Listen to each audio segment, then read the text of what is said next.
Now moving on to the abilities, this is where things kind of start to work together and glue a little bit better so that you can have a better understanding. Now the first ability that we have the tactical scanner. I call this the heartbreak pulse, and this thing basically does more damage when attacking hostile targets. So we get basically with a total of 15.8 critical hit chance, and we get 22.5 more damage. Now when we talk about the ACR, this is monstrous. This does so much more damage. The Hare doesn't take advantage of this as much because it isn't really rolled into crit chance or crit damage. It's basically rolled more into just raw headshot damage and speed. But when we talk about the long game, the medium game, the ACR really loves having pulse. And when I generally engage, it's from range, and using this first is always something that is important for me. But I'll get into that when I talk more about playstyle. The next skill that I use is the booster shot. I'm sure most of you know booster shot gives you temporary increase to damage and damage resilience when you do your healing effect. And this, in my opinion, is pretty much the best heal that's going on. Some of the other heals are not that great. I know people used to use the one that gave you the overshield back in the day, but right now having that extra damage and damage resilience is enough. So this is the one that I use. Now for the supers, I could use either, depending on who I'm playing with and what we're doing, I could go Survivor Link, I could go Tactical Link, or I could go Recovery. If people are going down a bit and not really doing a very good job, I might go to Recovery Link. But if I've got a strong team, I might just go Tactical Link just to burn things down even faster. It just kind of depends on the composition of the team. I bounce back and forth between those two. They're not really that important for this build. It's just about, you know, whatever you want to use or whatever you like. But I will say this, shout outs to Massive. It is very good that people are not solely using Survivor Link as they did before. I think it's good to have a variety. I'd love to see even more variety, but again, I'll save that for Cons the Division, which hopefully will be coming one day, but it's going to take a lot of work to get that together. But the supers, yeah, it's good to have a little bit more variety between those. Now the important thing to look at is the talents. Now the talents that I'm using are Triage, Heal an Ally with skill to reduce skill cooldowns. I use this when I'm with a group of people. This is pretty good for me. If I'm not in a group, I could switch this out, maybe even put Shrapnel on. Shrapnel is always a good one to have if I'm by myself, if I'm rolling solo. But if I'm rolling with a group, then I like to use Triage just because I like to have my skills come back even faster. I also use Strike Back, reach low health, reduces active skill cooldowns. Again, skills are really important. Hopefully I wouldn't be in the low range that I would need it, but if I am, it's always good for something like that to come back in a pinch. If I didn't want to use this, more than likely I would probably switch out for One is None, just because I like having as many bullets as possible. On the Move is very good. I use this, and this works very well with the Hare. When I run in onto an enemy, having more damage is a very good thing and very useful. Now the best talent that I could recommend for this build would definitely be Steady Hands. When you enter cover, you get 25% reduced recoil for 10 seconds. Now when I do this I might bounce off of cover, and then just use it for the Hare to burn things down really quick. Or if things are getting really iffy and sketchy, I might jump into cover and just use the Tortoise and burn things down and not have so much recoil and really get my shots to land.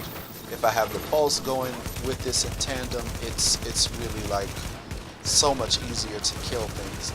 Having accuracy on the weapon keeps the grouping together at range. Having pulse gives me more critical hit chance and damage, and then having steady hands make sure that my bullets stay where they need to be, and it's much easier to keep the enemies down and knock them down. Now, talking about improvements, please take in mind that a lot of, the big problems with this game is that a lot of things are strictly stuck into RNG, and it kind of is what it is, so you may spend a lot of time and waste a lot of time hoping for something better and never ever seeing it. Now, when we talk about improvements to the build, the firearms again could be a bit better. Without the mods on, the base is 1268. This is really good, but it still does get a bit higher. I believe it's like 1273 or somewhere around there. So there's a little bit of wiggle room in firearms, but 1268 is still very good. Personally, I like to keep my stats somewhere above 1260 if possible. The closer to 1270, the better, is how I look at it. Now, for these mods, I'm rolling armor on all of them. This mod in particular is 266 firearms, which is really good. I like having that extra firearm damage. The other firearms mod that I had, I believe, is this one at 261, and this also has armor. So this is a decent chest piece. The one thing that I would really like to have more of is ammo capacity. 46% is a bit low. Not really a fan of that. The other thing is that I had to re-roll the major attributes, so I'm kind of stuck with damage to elites. I'd rather have something else. Maybe exotic damage, resilience could be good. Basically, damage to elites could be, it's okay, but 7% still I think is another place that could use some loving. But the chest piece is not the weakest part of this build, so it's alright. The mask, the Predator's Mark mask. Here, the base health is pretty low, 1227. This I would really love to see somewhere in the 1260s. 1270 would be better, but the minor attribute needed to be re-rolled. It was quite garbage. I think it was something like some kind of resilience, which is pretty much useless to me. So I opted to roll for enemy armor damage, and I recommend that if you're gonna have a mask or something like that, your minor attribute pretty much should be enemy armor damage at all times. The other issue that could be fixed with this is the major attribute. The good thing is that I'm speccing into crit, so having 3.5 crit hit chance for the ACR is great, but for the FAMAS it's not. So you could go skill power if you wanted, maybe get even more out of your pulse, but I had to roll something, and the weakest link out of that was the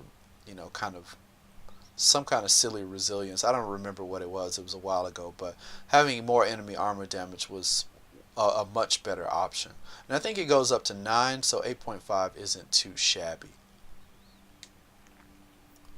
Now, moving on to the knees, where this could be improved. The base is at 1256, which meets my standards but isn't top tier. It's pretty much what I would say is the average. Personally, I think anything under 1250 is subpar if you want to stay competitive in PvP or in PvE. Having stuff over 1250, and you'll see with my good or garbage series is where I like to keep my recommendations. Anything under that is kind of poo-poo. The armor is at 1224. That could probably be better, but it costs a lot to re-roll all of that stuff. The enemy armor damage on this is fantastic at 12%. Increased kill XP not really the ideal, but if you're playing for PvE, this isn't too bad because you can always get ammo if you need it. And the other thing is it'll help you get your sealed caches faster, which means more Phoenix credits, more chances at weapons, and more chances at better armor.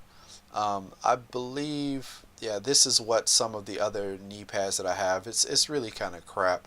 So having increased kill XP, I'd rather have that than, let's say, disorient, resistance, or blind death or disrupt. Like I'd always rather have increased kill XP over that.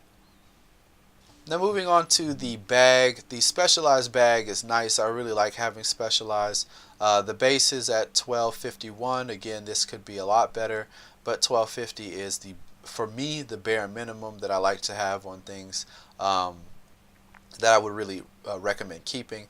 The armor, I had to re-roll that to get 957. Unfortunately, this has disrupt resistance. I'm not a huge fan of that either. I'd like to see something else there, but you know, ammo capacity would be the best on a bag at that point, because you can get quite a bit more ammo for a minor attribute, but this is what I got. Nothing I can really do about that. Yeah. Moving on to the gloves. These gloves, the assault rifle damage is a bit low at 1184, but the firearms is great at 1268. That kind of rhymes. I like that. The critical hit chance is what I went for to get crit hit chance and crit hit damage for the ACR. 5.5 ain't too bad. 15% crit hit damage ain't too shabby. I think it could get up to 16. Don't really remember, but the assault rifle damage is definitely low. Assault rifle, oh sorry, the assault rifle actually gets up to 1334, so that's really low. Yeah, we're pretty low down for that one. But yeah, that's pretty much one of the only places I can think that it could be improved is the assault rifle damage. But it's not too bad. The firearms is a really good roll, so I'm happy about that. Now on to the holster. The holster is pretty nice, to be honest. I'm really happy that most of the stuff is over 1260. Having 1266 in 2 slots is really good. 1256 ain't too shabby. It's not a god roll, but it's pretty damn good. Having armor at 651 is kinda but it's better to have some armor than no armor. So yeah, not too bad. But to be honest, the armor on holsters goes up to 673, so it ain't bad. It's actually a pretty good rolled piece, and I'm happy with this holster. Alright, so that is the overall build. We talked about the weapons, we talked about the armor and the gear, we talked about the gear mods, we talked about the attachments, we talked about what skills and talents are on it, what their uses are, and we talked about pretty much everything. We talked about all of this stuff. Now let's get into talking about playstyle.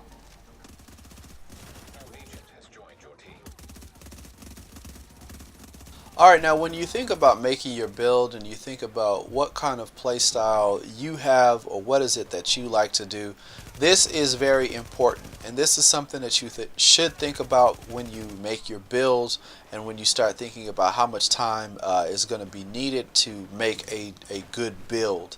The reason that this build works for me is because I really love sniping. So accuracy, accurate shots, and things like that are very, very important to me. It's probably the more fun that I have in the game, is having accuracy and having my shots land and getting those headshots. To me, that's, you know, as good as the game is going to get.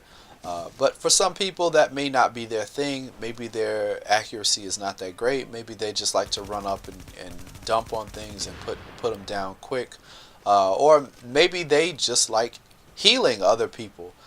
Depending on what you like to do, you should really think about that when you think about the gameplay and the style of play that you want to go with. Now the style that I would say this is a slightly defensive but very aggressive infantry class. This is the kind of player that you would have in the front lines, but somewhere in the middle, not necessarily rushing too far forward, but holding it down and making sure the enemies can't really push up too hard, and making sure with the predatory you still have your health, so you don't necessarily have to rely on a healer to keep you alive. As long as you play smart and stay in cover in those desperate times, you should be okay. Now, the best part about having Predator's Mark on this build, which is another very key and important part of the build, is that with the ACR, again, keeping things in check and making sure that we have crowd control kind of rolling, is that with Predator's Mark, I can stick up, shoot a few things, get the bleed, and then move on to another target, because the damage is still going to be dealt. I don't have to worry about that. I can shoot it, hit it, walk away, and move on to something else. And if it's getting really low, I can actually track that with the bleed, see that the health is going down, and then if I want to switch, if my health is low, to the Hare, I can put on a few more bullets on that, get the predatory bonus, have my health come back, and let Predator's Mark do what it do. So Predator's Mark for this build is very, very good. I think it works very well with Predatory. Having the crit bonuses and all of that stuff stack adds to even more damage with Predator's Mark. And for me, this is a really good, not necessarily run and gun, but this is a very good infantry build. I have tried this with this build with the Alpha Bridge, and I'm pretty sure a lot of people will swear by Alpha Bridge. And if you'd like to see a breakdown of an Alpha Bridge build with Tortoise and Hare, the two weapons, I can do that as well. Just leave a comment in the comment section. I'll be happy to go over it. It is very different, and it does have a very different play style. To me, it's a bit lazier than this one, but we can talk about that if you'd like to hear more about it. Just leave a comment in the comment section. Let me know. And yeah, I'll be happy to make another video about that. But as it stands, having the Tortoise and the Hare, the longer range, more accurate weapon, plus the shorter bursty weapon with bleed and having health come back, for me, this is probably one of my favorite non-sniper builds. Definitely it deals a lot of damage and it kills things pretty fast. And this is actually the character that I use when I do the Good or Garbage series when I'm running around in the Dark Zone. So even dealing with Dark Zone enemies and dealing with other players, it handles itself and does what it needs to do. But with groups of players, it is very difficult because the toughness just isn't really there. But for PvE stuff, this is quite a fun build. And yeah, I would recommend running something similar to this. But really remember, if you are going to attempt to do something like that, the bonuses on the weapons really make it, and the thing that will push it over the edge is going to be the attachments. So keep an eye out for good attachments and keep an eye out for good mods. They really do change the game when you talk about your weapons and what they do and how they work. And really don't forget about enemy armor damage on your gear.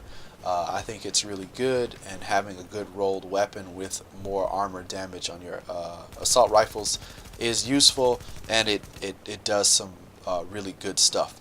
So that is, I think, pretty much it. I feel like I've covered everything that I needed to. This video may have been a bit long. I have to edit all of this and put it together. I'm not really sure how long it's going to be, but this is a full description and a full breakdown of my build. I hope you guys enjoyed it. I hope you like it. If you'd like to see more videos like this by me, please remember to leave a comment in the comment section. Give it a like if you felt like you learned something, or if you felt like this was a good idea. And that is pretty much it. Remember, there are other YouTubers out there who do things like this regularly. Jinx Canada is one of them. Shout outs to him. You can check out his channel. He does some really good stuff. A little bit different from how I'm doing this, but yeah, my focus, I think, more is about gameplay, how this stuff works, and kind of going over some little things, but he does a very good job about builds. So if you'd like to hear more about my builds, because that's the only thing I can talk about, I can't talk about anybody else's builds. If you'd like to hear more about my builds, then just leave a comment in the comment section, and I will catch you guys in the next video. Alright, that is it. I am Khan, TDK, Mr. So Real. Until the next video, I'm out. Peace.